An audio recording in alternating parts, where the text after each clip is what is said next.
commitment. Does this person actually demonstrate what he said? You know, does he walk the talk?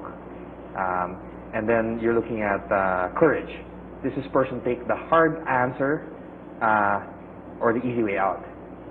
In a debate like that, or in a forum like that, you can get to know somebody. It's just like you going on a first date with your wife, right? You eventually know from the first time you speak with somebody where the sincerity is, where the competence is. That is a good start. And we intend to have more than 10 of those as we go along. So hopefully that will help the voters decide, especially since we're broadcasting it via Radio Veritas, GMA7, Philstar.com, PTV4 will be invited, all these other media agencies.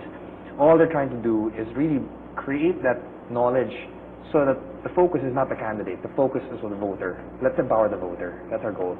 You know, looking at the 5 Cs he mentioned and just looking at all the candidates who are now, lining up, and you've worked with a number of them and you know them personally, I mean, who among them really qualifies for the 5 Cs that he's talking about?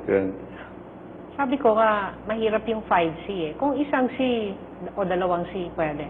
For example, si Mar, very bright guy, di ba? I've always admired him for his intelligence. Pero may kulang pa siya. Pero siguro magde-develop siya ng ganon. Ang sinasabi ko lang, kasi yung kay Q, medyo mahirap i-rapin, mahirap maintindihan. Pero sinasabi nga ni Rafi, isipin natin, pagkatapos magdebate ng kandidato, alam ba niya yung pinagsasabi niya, di ba? Kasi yun ang lingwahe ng tao eh. Pangalawa, pinapaniwalaan mo ba? Naniniwala ka ba sa sinabi niya? Yung mga simpleng ganun lang itatanong mo sa tao. So, halimbawa, may mga kandidato ka, kilala mo naman yung mga sinasabi ko. Yung mga ibang senador dyan, pag humarap sila sa debate, di ba? Alam ba niya yung sinasabi niya? Paniniwalaan mo ba siya? Yung mga ganun. So, kailangan dapat itanong natin yun sa mga tao. More often, with some of them who are senators who are seeking the presidency, do you believe everything they say? Hindi. Hindi syempre. Kaya nga, sana naghahanap pa tayo ng talagang ibibigay sa atin ng Panginoon na talagang paniniwalaan natin. At talagang, kasi sabi nga ni General Almonte, itong election 2010, huli na natin itong pagkakataon. Nasa huli na tayo ng Asya. At kapag hindi pa tayo kumuha ng talagang kailangang leader natin, wala na tayong pag-asa. Talaga. Kasi talagang malalampasan na tayo lahat. Nalampasan na tayo ng Cambodia, nalampasan na tayo ng Vietnam. So, paano pa tayo? Kailangan talagang gamitin na natin yung ating panalangin at ang ating kaisipan. Tayo ba nagkulang o yung mga leader na hinalal natin? Ang problema kasi, Mr. Abando, di ba? Ang Pangulo, napakalaki ng kanyang powers. And therefore, whether we like it or not, this president can put his or her hand in everything. She or he can buy people, enable people to be as corrupt as her, as he, for example. Di ba? So, talagang dito sa sistema natin, the president is so powerful eh. She can influence anything and everything. Any president can influence anything and everything else. That's right. But tough decisions have to be made, and sometimes they're very unpopular. I mean, anyone who takes a tough decision for what is right, is that something that you take against the president?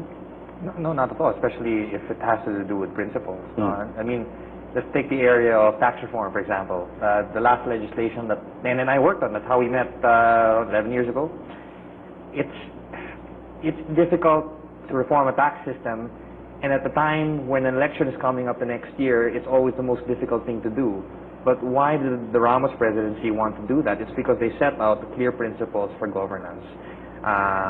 May not have been the perfect president, maybe not the most charismatic, but at the end of the day, I think the bill of goods that was advertised was delivered in the sense na ito po, political reform, social reform, economic reform. On the economic reform front, comprehensive tax reform program. Very hard to understand, very politically unpopular. But they got it through because it was the right thing to do. And to this day, I think we owe a lot to Undersecretary Guevara and a lot of the people who went to the public to say this is a good measure. And you may not remember us anymore that we are the ones behind it.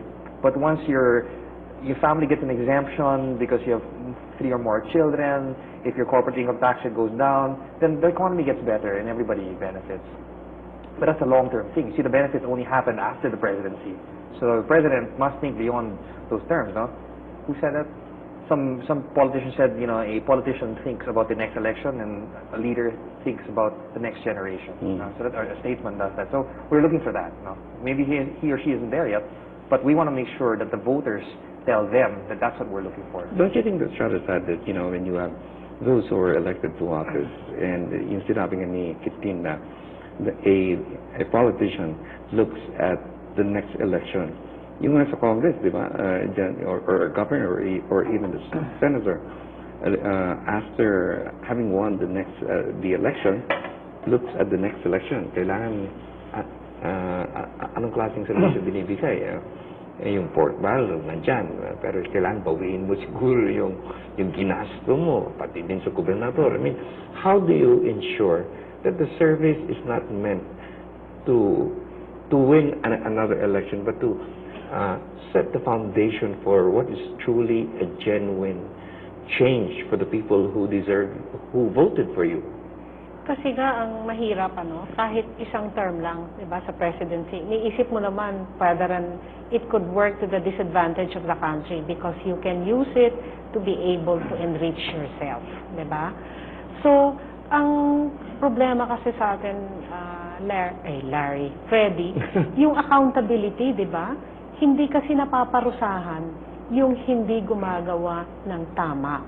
I think if we strengthen accountability, if we are able to punish people for things that they do in a very bad way, diba, I think we are going to improve public service if we are just able to punish people who do not do well and reward people who do well. Diba? Yun yung dapat nating ma-reforma. And that is why the movement for good governance will not end in 2010 because we really have to watch very closely what the next president and what the newly elected officials will do after election.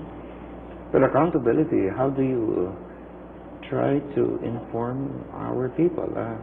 Kasi hindi mo maiwasan, ma'am, na when you talk about accountability, especially for the most, sa mga gobernador, sa mga congressman, at saka sa mga mayor siguro, no? Depende na rin kung anong binibigay sa iyo, lalo na kung mahirap pa, no?